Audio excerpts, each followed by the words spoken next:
On the afternoon of October 27, 2020, Christopher Prisby called 911 from his home in the sanctuary neighborhood of Jacksonville Beach.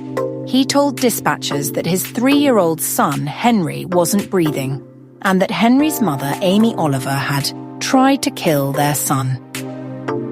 Welcome to Love and Murder, Heartbreak to Homicide, your Florida Man Friday case. We are AI Jensen, Jessica, and Jane, Kai's AI co-hosts, bringing you the Wednesday and Friday episodes that she writes. After you listen to this case, if you like our retelling, then go ahead and subscribe. You can also subscribe on the Patreon for free. Patreon.com/loveandmurder. If you listened to yesterday's case, you got a preview of the new Patreon series, Deadly Duo. So if you want more of those cases, bonus episodes, and to be a voice of the victim, then choose one of our bonus tiers and join the Lamb fam. Patreon.com/loveandmurder. Now let's get back to your Friday episode. First responders from Jacksonville Fire and Rescue arrived around 5 p.m. and were immediately directed to the master bedroom, where they found little Henry Prisby unresponsive on the bed. But this didn't just happen minutes before. This had been building for hours. Amy had shown up around 1:30 p.m. to pick up Henry, but asked if she could take a nap with him before making the drive back to her home in Green Cove Springs. Hours went by, and when Christopher tried to check on them, the door was locked. Then Amy texted him something disturbing. I'm gifting you all your own mental health disorder. I'm sure you've learned the lesson now. It's never a good idea to take so much from a person. They lose all hope for their future. And it's not up to you what their idea of a happy life is. Panicking, Christopher kicked down the bedroom door. That's when he saw his son on the bed, motionless, surrounded by, quote, a large amount of blood. As paramedics worked to save Henry, they found that Amy had locked herself inside the attached bathroom. They tried talking to her but got no answer, and she wouldn't come out. Paramedics eventually broke the door down. Inside, they found Amy covered in blood, with deep self-inflicted cuts to her neck, leg, and wrist. Then it got worse. As Christopher and one of the firefighters forced the bathroom door open, Amy, still bleeding and feeling cornered, lunged at them with a syringe. The firefighter had to fall back and wait for police to arrive. Even the EMS crews couldn't continue treating Henry until the police got there and took control. When officers arrived, Amy was still combative, and they ultimately had to hold her at gunpoint just to get her into custody. 48-year-old Amy Lewis Oliver and Chris Prisby were the parents of 3-year-old Henry. The two were never married, but shared 50-50 custody of their son. Amy lived in Green Cove Springs. Chris lived in Jacksonville Beach. And Henry, whose grandmother Elaine lovingly called Little Henry, was remembered as kind, sweet, intelligent, and most of all happy. But the relationship between Amy and Chris was toxic.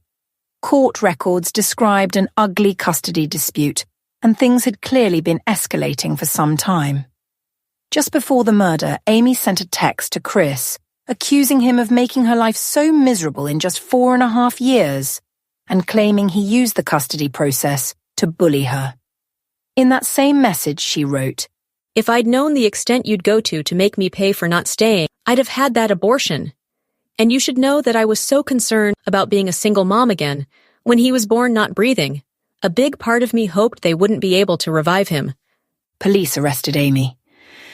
It appeared that after Amy Lewis Oliver murdered her son, she cut herself with a razor blade and lay on the bed next to the deceased child. She was initially charged with aggravated assault against an emergency medical care provider and possession of a controlled substance. Then investigators combed through the apartment. They found Amy's purse, and inside was everything they needed to confirm what happened. There were multiple bottles of sedatives and a bloody razor blade. One of the prescription bottles that was in her name had 8 temazepam capsules that had been pried open and emptied. Temazepam is a strong prescription sedative typically used to treat insomnia. Once Henry's body was sent to the medical examiner, they ruled his death a homicide caused by drug toxicity. The medical examiner found that he'd been given a lethal dose of temazepam. Toxicology results confirmed the drug had come from that prescription in Amy's purse. Then, in a jail call recorded on November 4th, Amy told her older son that she went into the bathroom with an empty syringe to, quote, finish what she started. She said she planned to, quote, stick it in my carotid to give myself a stroke, but was stopped when Chris and the firefighters came in. Adding to the level of premeditation, investigators found emails on Amy's phone that she had written the day before and scheduled to send after she carried out her plan. One went to Chris and his parents, where she complained about the ugliness of the custody battle and accused Chris of bullying her. Another was set to go out at 5 p.m. on October 27th, sent to her older son, and said what she wanted done with her body. In January 2021, Amy's charges were upgraded to first-degree murder, child abuse, and child neglect. As the case moved closer to trial, Amy's defense team filed notice that they planned to argue insanity.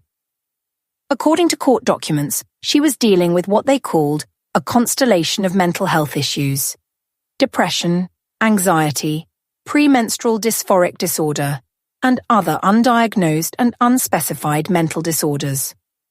Her lawyers argued that because of these conditions, she did not know what she was doing was wrong.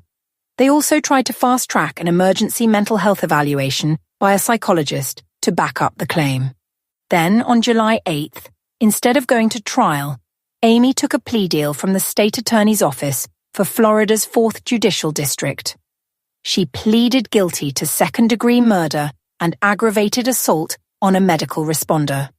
In exchange, prosecutors dropped the first-degree murder charge, along with charges of aggravated child abuse and aggravated manslaughter. That deal helped her avoid a life sentence. Instead, she got 40 years in prison, with 546 days credited for time already served. She also got 15 years for the assault to run concurrently. The sentencing happened on Friday, July 15, 2022, in front of Duval County Circuit Court Judge Mark Borrello, who signed off on the 40-year sentence. The courtroom was full of emotion. Henry's family gave heartbreaking victim impact statements. Chris stood holding 2 of Henry's favorite stuffed animals and read a statement written from his son's perspective. Every day my daddy goes to sleep and wakes up without me. I can imagine that feels like getting hit with a 2x4. My dad will never hear my voice again. Put yourself in my daddy's shoes year after year. Chris never said Amy's name out loud. He called her the evil person and referred to her relatives in the courtroom as Team Evil. He looked at them directly and said, Anyone associated with the evil person is dead to me and my dad forever. The only time my daddy ever wants to hear from you is when you send a message to my dad that the evil person is dying or dead. Before and after my death, and even in the aftermath, I will always remember you enabled the coward who killed me, a sleeping 3-year-old boy. You must be so proud. My daddy did more for me than any of you ever did combined. Henry's grandmother, Elaine Prisby, also spoke. She asked the judge to look at a photo of Henry taken just days before his murder. She begged the court to make sure Amy would never be allowed to have a picture of him while in prison, asking that any image of him be considered contraband. Elaine said the family had stayed silent for 626 days, and although she believed 40 years to be an insufficient punishment, they only agreed to the plea to avoid the trauma of a full murder trial and years of appeals. She is therefore out of our life for good. She is dead to us, and that is such a relief to say. Before ending the hearing, Judge Borrello spoke briefly. There was no explaining this unexplainable act.